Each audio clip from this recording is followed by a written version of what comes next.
Max Verstappen becomes the last winner of the Malaysian Grand Prix. We say goodbye to Sepang, hopefully at the moment, hopefully they can get something worked out. But we move again further east in Asia, 5 rounds to go on the second race in October. This is the Japanese Grand Prix at Suzuka, an amazing spectacle to watch. The figure 8 circuit with the Japanese crowd going absolutely mental. Suzuka and Fuji sharing the Japanese Grand Prix through the ages of Formula 1. It is unbelievable to watch. Now, we've seen some great battles, especially some great climaxes in Suzuka over the age after when we closed the World Championship. Remember 1989 and 1990 between Ayrton Senna and Alain Prost. You know, taking each other out, really great things to see. We've also seen other clinchers happening here as well. 1996 was where Damon Hill took his World Championship in the Williams car. Obviously, that's where Murray Walker famously said that he had something stuck in his throat. And of course, one of my favourite races, Sebastian Vettel. He doesn't win the race, but he takes the 2011 World Championship here in Suzuka, where he's called the Doppelweltmeister by Rocky. It's a great race to watch, figure 8, a really early morning race, just really unbelievable for everyone to watch. Now, as I just said, Malaysia has just finished with Max Verstappen as the race victor. A second win in his Formula 1 career for Max Verstappen. Now, his last win was in Spain in 2016. A great race by him after the trading places. And guys, he only wins when Kvyat is out. No, I'm joking. Obviously, any Danny Kvyat fans, please stay put, because obviously I liked him. It was the biggest shame, but I mean, Pierre Gasly, I mean, you know, you've got to see that was quite a good first performance that he did. I mean, it was okay, not brilliant, but I'd say it was quite well, obviously, from the young Frenchman, and definitely a drive that me and Jordan have back to see again. But Max Verstappen, yeah, an unbelievable race from him. He finished 12 seconds ahead of Lewis Hamilton. A feat that kind of, I know it sounds, you know, not that massive, but a feat that it was massive. And it's been massive for a good few years now, because as we know, that Mercedes engine, the Mercedes drivers, obviously, of Lewis Hamilton and Valtteri Bottas, really running away with it. But this race, honestly, my driver of the day was definitely Lewis Hamilton, because he just ran away with everything. Really strong in his car, really strong, pushing, trying to catch Max Verstappen. Max did a great race, Red Bull did a great race. On a track that Mercedes, you know, they've been okay on, but they've really only been second best, third best over the ages. He also had that engine blowout last year, Lewis Hamilton, which effectively lost him the World Championship. So great to see him rectify any bad woes from that. So good from Mercedes, great from Red Bull, bad from Ferrari. But anyway, cracking on to the GT preview show for Japan. Now, how we normally work this is we give our predictions. Now, Jordan is supposed to be hosting this episode. He is not here, unfortunately, but I have his predictions, and we will be talking about them later on. But firstly, I want to give my predictions, and in third place, I am going to be going with Sebastian Vettel. Now, you might be thinking, now, why isn't he higher up? Very good race to claw positions back from, obviously, the Malaysian Grand Prix. He didn't actually finish Q1. He had a problem where he lost drive, and obviously had to get a grid penalty as such, starting at the back of the grid. Really, really bad from him. He actually might also get one for Japan, because he has some problems with his gearbox, and also crashing with Lance Stroll at the end of the race. But again, I'll get onto that later on.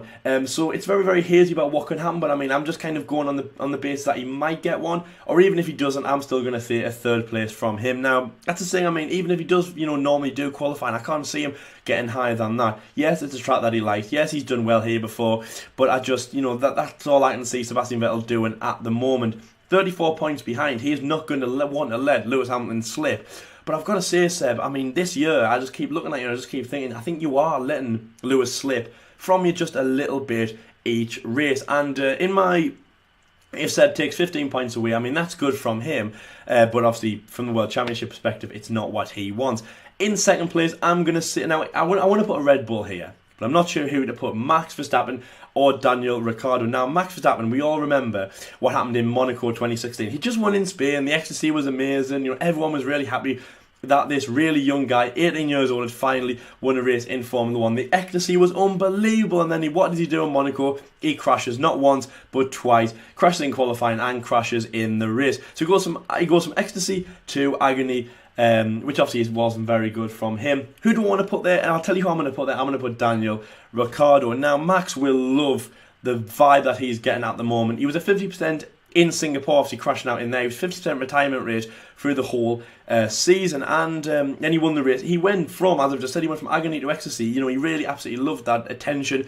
That's what Max needed. He really, really did. He needed that win. And you know, it's like one of those things you saw it and you were like, good for him. I'm so happy that he's finally done it.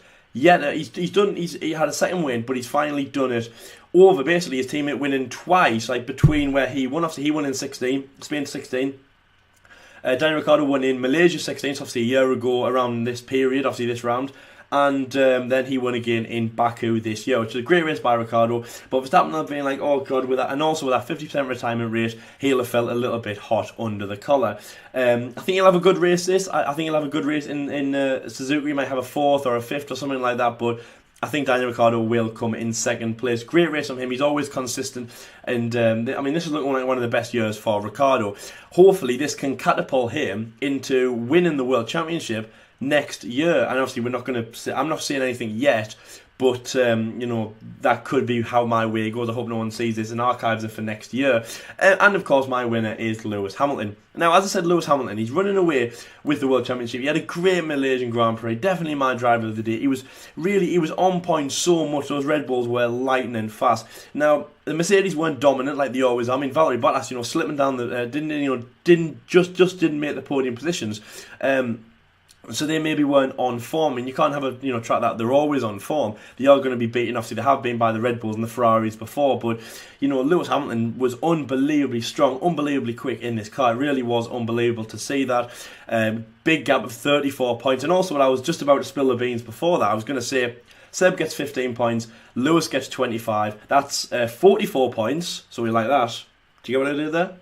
He like that because that's 44 points that he has in the World Championship. Obviously heading into 4 rounds to go, which obviously is the US Grand Prix. Hopefully he can get more than that. I mean, even if it's like 10 points or 7 points, obviously for first and second every single time, that's enough. And I mean, that really is crazy because we'll start getting in round 3, round 2. I mean, even in it, well, of course, maybe round 4, round 3, round 2, where obviously things like the points that he already has will go against him. So we could even see, if Lewis Hamilton's on this form and Seb is kind of on this form, as he is in the last few rounds, we could even see Lewis lift the championship in Brazil, and we all know how he loves Brazil.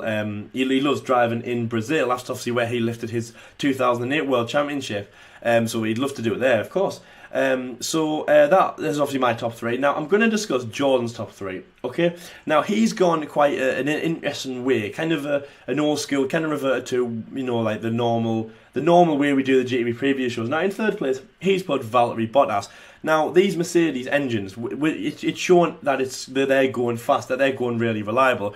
Now Valtteri Bottas in the last few races kind of slipped off the radar, but the first part of the season and the interim between the first and the second part of the season, he was really on fire. Winning races, getting pole positions, getting some great podium positions, getting some great points in the World Championship, and looking like he could actually threaten Lewis Hamilton and Sebastian Vettel. Kind of that cheeky guy that nobody's ever looking at. You're looking at, like, let's say, man A and man B, because they're doing unbelievable, and then there's this guy that's coming through who nobody kind of sees until the last minute, and then you go, oh god, where did he come from? And then obviously is Valtteri Bottas. Unbelievable, and obviously, finish, as I said in many episodes before, the nationality Finland this year, because they are really doing quite well. Kimi didn't do well in Malaysia, unfortunately. I mean, he was having an okay race from that, but obviously had to retire. But I mean, Valtteri Bottas definitely on form, really looking strong in that car, and he's helped Lewis Hamilton win the Constructors. And, I mean, if Lewis wins the World Championship, guys, do you actually think that Valtteri Bottas will have contributed to Lewis winning the World Championship? Obviously, let us know in the comment section below, but I think that if, obviously, they'll win the World Champ, they'll win the Constructors for sure, but I think if Lewis wins the World, it'll kind of show everybody that obviously he can do what people didn't expect him to do at the start of the season, which obviously is, just be a Nico Rosberg seat warmer, obviously until they fill the actual position in 2018. So yes, obviously Valtteri Bottas in 3rd place. In 2nd place, Lewis Hamilton. Lewis Hamilton in 2nd place. He'll only get 18 points, obviously 3 points more than Valtteri Bottas. Now that'll be a great feat from him. Now the Mercedes in Jordan's eye, they're not, I mean, they're good around Suzuka, but they're not obviously on top on to form. It's a very grippy, it's a very slower circuit, obviously loads and loads and loads of corners. A little bit like Austria in that way, but something that the Mercedes drivers will do quite well at, but they might not succeed as normal. I mean, 18 points is still good from Lewis Hamilton, obviously the championship lead at this time. But it all goes against obviously who he has in 1st place, which is Sebastian Vettel. Now, Seb had a really bad Singapore Grand Prix. He had a bad Italian Grand Prix. Let's start with. He had obviously, he couldn't win against with the Tifosi behind him. Obviously, me and Jordan were there. We kind of wanted him to win because he's Italian. Well, because he's driving for an Italian team, sorry. Well, he kind of is Italian now. I mean, he's been driving for Ferrari, since 2015. So he kind of is, So he's been, he kind of is Italian in that way. Not a very good Italian Grand Prix. So a bad Singapore Grand Prix, really, really bad with all that adversity on his shoulders. Obviously, all that, the backlash of what happened in Singapore going into Malaysia. So obviously there's one race that he didn't score points in, Singapore. The problems in qualifying went against him dramatically because obviously it was like, oh God, it's like, what am I going to do now? I couldn't leave. And I remember watching the quali, and when David Croft said that he wasn't going out again, which obviously you could see all the Ferrari mechanics were really, really, detrimental. It was like, oh God, I can't believe we're not going out because it's Seb, it's Ferrari, it's a prancing horse. We always go out, we always do a great show, and they couldn't go out. When he started at the back of the grid, it was like, oh wow, guys, I can't believe what's happened here. But he brought something back to the race in Malaysia. So again, if that adversary isn't there and he just has a clean race, he does what he does before. Obviously, he's done well in Japan before. The Ferraris look strong on those short technical tracks. Obviously, a long race as well in Japan, really great, especially if the heavens open. Obviously, hopefully they can get that wet strategy right, and he will take the victory. And again, in Jordan's mind, guys. So that's 7 with that's not 7 points. Yes, it is. Sorry, 7 points. I'm trying to. Well, I mean, math. I'm crap. But it might say 7 points. That's 18 to 25. Okay, that's 7 points. That would go down to 34. Let's work backwards. Okay, 34, 33, 32, 31, 30, 29, 28, 27. So 27 points. That's 2 more points than a race win. So again, in Jordan's mind, it goes down to 27 points. Okay, that means that. I mean, it probably, it might not just happen in the USA, but that also make that almost, let's just work on the basis that, let's say, Seb gets another race win and Lewis doesn't, or something like that. Obviously, again, he kind of manages, let's say, 14 points on average to beat him in USA, 14 points. That means that he'll be even more in the World Championship. And then let's say he can do another 14 points in Mexico, and then he's back in the World Championship gear. It's all to play for in Brazil. They go out there, they have a neck-and-neck race, and then it's the title decided in Abu Dhabi. So I like where he's going for this. And obviously, mine could still happen as well. 44 points, you can still pull it back from there. But, so it is good. I think what we're saying is that Seb is definitely on the back foot. But anyway, obviously, that's Jordan's predictions. Obviously, mine came at the start. As always, make sure to leave your comments. Leave your drive predictions in the comment section below. Top 3, top 5, top 10. And, of course, if you want to do the horse wheel and predict who is going to retire from the race, please do.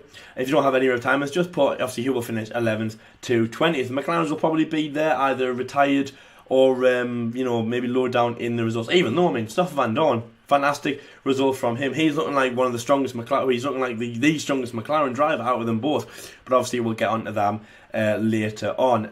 Now, how we work these GT preview shows now, the second thing as we do is go into the Fry the Grids. Now, this is unbelievably tense, guys. We have 5 rounds left, and the F1 season can be put on hold, especially for this part anyway, because it's all about the points. We are very, very close in the World Championship. That's what I'm going to call it, the World Championship standings. We are very close in the World Championship standings. And this is Jordan's time to take the questions. 10 questions on Suzuka Circuit and the Japanese Grand Prix. So let's see how he does for round 15 with 5 rounds to go. Fry the Grid for Japan.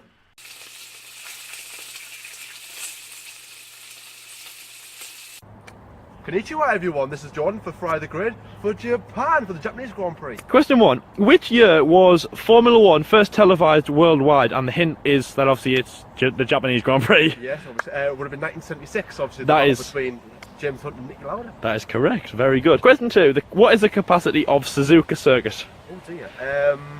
Is this to the nearest 1,000 or is it like an exact amount? Is it there? Do you want the exact? Or what? It's a 5, which, yeah, it's a 5, because you're supposed to round it up, but it's a 5. I'll say 85. Oh, way off, 155. Wow, really? Oh, it's a lot. Wow. Question 3, the Japanese Grand Prix, so obviously Fuji and Suzuka, obviously they're both set, have climaxed 2 seasons in Formula 1. Which seasons were they? I ended it. So only 2 seasons that they've ended? Aye.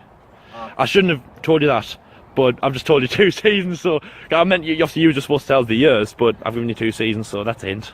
Alright, so one of them will 1976. Yep. And the other one will be 1990. 1990? 1990. It's wrong. Kerong. Kerong. It was 77. 77. It wasn't on the calendar for, when I was doing research about this, it wasn't on the calendar for many years. Like, again, like some of these years just missed out completely. Question 4. Which has held more Japanese Grand Prix, Suzuka or Fuji? Would have been Suzuka. It is correct. Question 5, okay. Okay, Suzuka has a crossover, right, where obviously like the track will go under and then over back over again. What other circuits on the Formula 1 calendar have a crossover? On the 2017 calendar? Yes. Have a figure of it? Not a figure of it, a crossover. Oh, crossover. Abu Dhabi. I think that's it. So I'm going to tell you this again so we don't have another Liotzi gate. And the actual race and track, not the pit lane. Oh, right. I get you now. So, not Abu Dhabi. Do you have any? There will be one that, like, I don't know. Don't know? None of them. So you're going to say none? I'm going to say none. That's correct. That was going to be a trick question. When you said there was none, but there is going to be one, I was like, oh my god, I feel I'm such a bad friend. I'm a bad person. Question 6. Who set the lap record and just the name of the driver? Would it be Barrichello?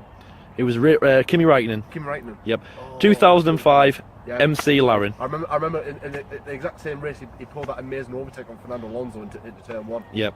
Okay, this is a good question, this. How many times has it rained in the Japanese Grand Prix run-ins? And I believe there's been 38 run-ins of the Grand Prix. Okay.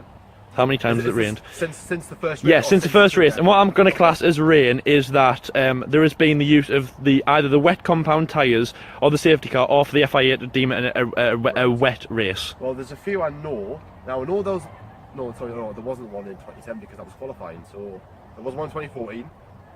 There was one in 1976. Now, was there any more? Can I think of any more? Can I help? Can I intervene? I would have a guess, because it's a higher number than what you're thinking. Okay. Let's say 16. Oh, very, very close. 19. 19? But very close, mate. Very close. Right, okay. Question 8. Who was on the podium for the 2016 Grand Prix? Just 3 drivers, any order. Ah, there. Oh, no. Rosberg, definitely. I think he won the race. You did. He won the race. Hamilton. Correct. They won the Constructors in Japan as well last year. Yes, that's right. And, who would have been on the podium? It would be one of the Red Bulls. But who? Which one? I'll say Verstappen. That is correct. Yes. Right, to the nearest K, how long is the Suzuka circuit? 3. 6. 6? Wow, longer than I thought. And question 10. How many champions have been crowned at the Japanese Grand Prix? Which means it's not the climax race, but it's a race that they have won the championship. Oh no, I read this because Vettel won it in 2011 and he was the last one to do it at Japan. And they said how many people have won it in Japan. There's quite a few. I don't know. I'm just going to have a guess here. 21. I'm going to go higher. 21. It was actually lower than 16. It was 13. 13! But yes, it was. That was a good stat. That obviously, probably the most famous, or the one that I was doing me notice, obviously, is one that you'll all remember. 1996, where Damon Hill took his victory, and obviously when they said, got a stump because there's a lump in my throat, obviously Vettel, Jim Clark, as you said, James Hunt, Alan Prost, Ayrton Senna, all them people as well. You got 5 out of 10 straight down the middle. Or a karate chop straight down the middle, as they would say in Japan. So, 5, yes, I'm alright with that, you know. I think I surprised myself because I thought Japan, you know, it's been on the calendar for, like, you know, so many years, so I was like, there is going to be some hard questions in there, some that I probably don't know, obviously, as you've already seen, but no, I'm pretty happy with that. So until then, back to the studio, and I need to go and see a man about his dog. That is very, very close. I'm getting quite worried actually now. I mean, obviously, Friday Grid is really, really heating up. So great questions there. It was a great thing. It was a great track to look over. Obviously, Japanese Grand Prix, as I said at the start, Suzuka and Fuji really littering Formula One with some great races, great climax races, and it really was a great. It's just a great atmosphere. The Japanese love their Formula One, and yeah, it's absolutely really good. I mean, you could even say something like it's Asia Silverstone or something like that. It really is great. It's where Formula One. It's Formula One's birth, really. It's Formula One. Formula One's bread and butter, really. I love coming to Suzuka, and especially those old racing circuits. We look at the ones in Europe, like obviously like Spa and Monza and that, but San Paolo and Suzuka. Obviously, those two are like the oldest ones outside of Europe, and I do really like that. It is really, really great. But yeah, so that was Friday Grade for Jordan over there for Japan. Obviously, Jordan's taking the questions. That's out of the way with. Next time I'll be doing them will obviously be for the next round 16, which will be the USA. And then obviously Jordan again in Mexico. Now, as I say, it's very, very tight. In the Formula 1 season now, I am moving back to that. And the team that I want to start talking about, it's kind of McLaren, okay?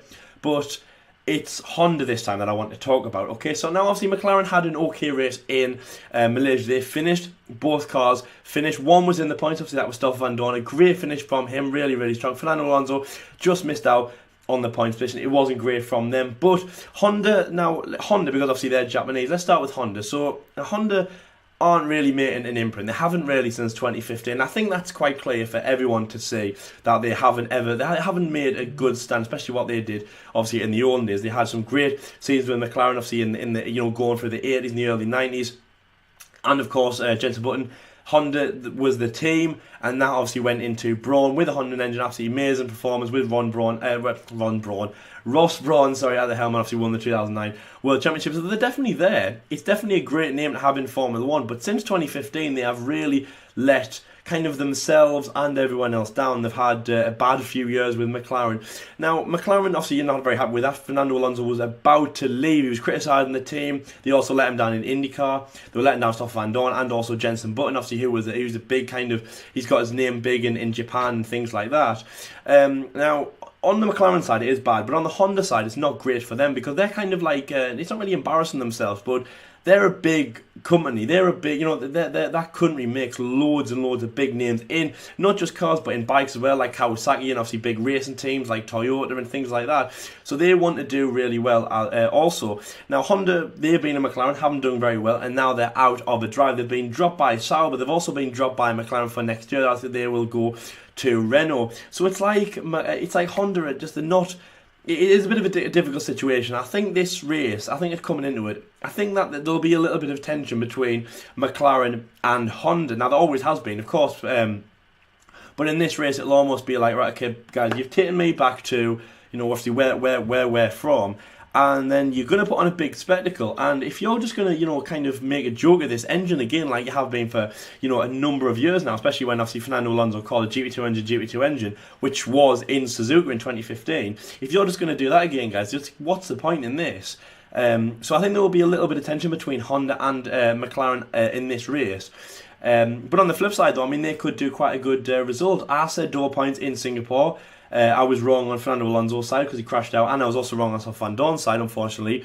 Double points in Malaysia. Now, no one really said that, but because I didn't really see it coming. But 1 point, one driver in the point, Stoffel Van Dorn in Malaysia was quite good compared to Fernando Alonso, who he just missed out, just like that very unlucky kind of positions around the low 10s. Really, really unfortunate. 11th place, just missed out on the points. So it could happen in Japan, especially they're going to have home support because obviously they're a Honda package, at least in this race.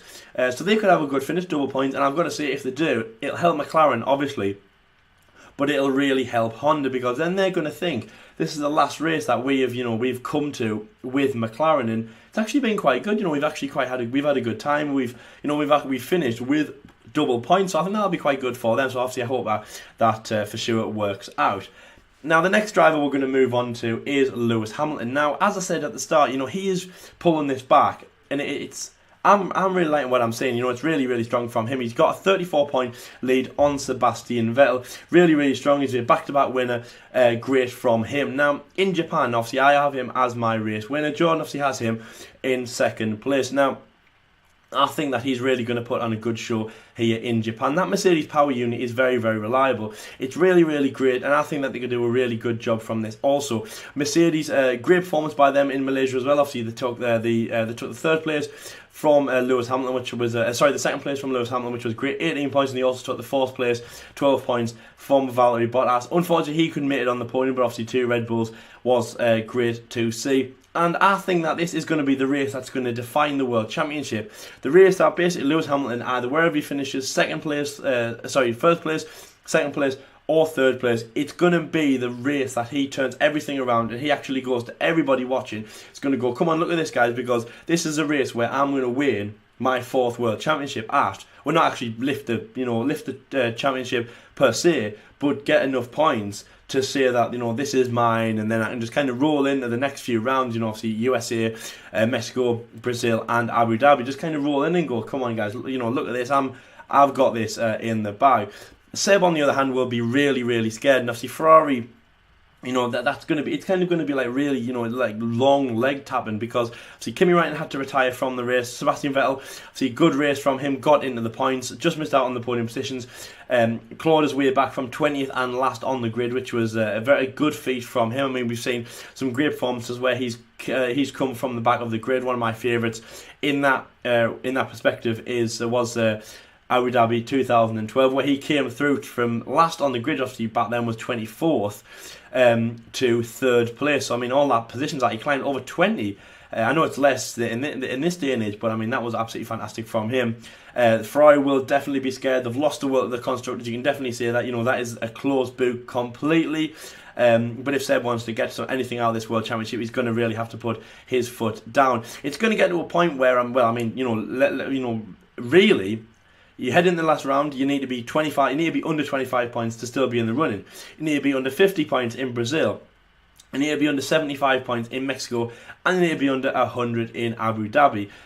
In the USA. Now, I mean, obviously that is really big to get, but I think when we get to maybe look about, coming off Mexico and going into Brazil, that could be a big fit. I mean, Lewis Hamilton's kind of close now, and he just keeps a distance to Sebastian Vettel. I think he could do this. Now, it's really, really big. He'll have to let us know in the descriptions. Do you think Lewis Hamilton will win the World Championship, or do you think Sebastian Vettel will? And the final driver I want to talk about is Max Verstappen. Now, 50% retirement rate, heading through all these races. Now, Belgium is his home race, kind of his home race. He had an engine failure on that, up Eau Rouge, and now I was actually talking to someone that I know was actually at that race as well. I mean, that was a horrible moment. I remember watching that as well. Italy was it was an okay race from him, but then we go into Singapore again, and yes, Seb crashes, he can bring Raikkonen with him, and he can bring Alonso with him, but why does it have to be Verstappen? It's really, it's so annoying, because he's crashed out of almost he's retired from almost, 50% of the season, and Singapore marked 50% again. And we head into this race, great qualifying from the two Red Bulls, as they do a lot of the time, for example, like they did in Singapore. And Max won the race, and you saw him going around the last, lap 56. You saw him go around, and you thought, oh my god, this is like, this is a big relief, not just for me or Jordan or every Formula One fan watching, because it's like, oh my god, a Lewis Hamilton or a Valtteri Bottas, for example, or a Sebastian Vettel isn't winning. It's like, oh wow, because Red Bull Racing are going to be seeing that Max is going to feel great again, because he'll be like, right, okay, well, I'm not feeling like I want to leave Red Bull anymore. I know I have a contract extension, but I don't feel like, mentally I want to leave Red Bull. I'm loving this. I've won a race, thankfully. It just, it wasn't my time yet, but it finally is my time. I think Daniel Ricciardo will also have been happy, because he got on the podium also in 3rd place, chasing down Lewis Hamilton, but he'll have been like, good for Max. That's good, because it could have been me. I would have liked it to have been me, because I'm Danny Rick, of course. I could have done the shoey again, which I think he stopped now, which is a shame.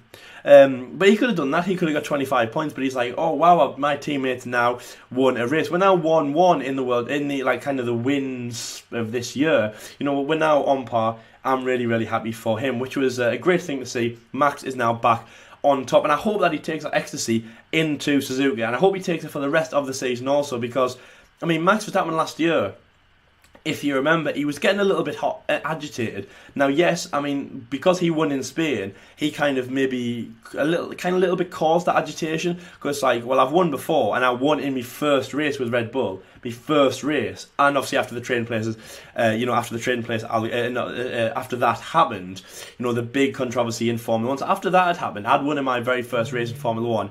Now Danny Rick wins in Malaysia. I'm hot. Do you know what I mean? I feel quite hot under the collar about this. So maybe he caused, and he was getting a little bit agitated. And let's take out, Brazil 2016 was a great race from him, but apart from that, he wasn't really getting the performances that he wanted to. Now this year, it looks really great from him, and with 5 rounds to go, he won 6 rounds to go. Now let's do the rest of the season the Max Verstappen way, and that's get points, get podiums, like he was last year, like he was around Austria time. Just be consistent, be on the podium every single time. Win in Brazil, something that you wanted to do last year after your amazing, 17 positions or something like that he climbed last year. Let's win in Brazil and let's end the season the Max Verstappen and the Red Bull Racing way, because this year you were second favourite to win the World Championship. It hasn't gone your way, but next year you're right back in it. Everyone starts from zero, and if you finish this year on a high, a bit like Nico Rosberg did in 2015, going into 2016, you could do that. You know what I mean? If you finish strong, if you feel good in your way, I think you could actually do it. And I've got to say, I think this is an amazing way to do it.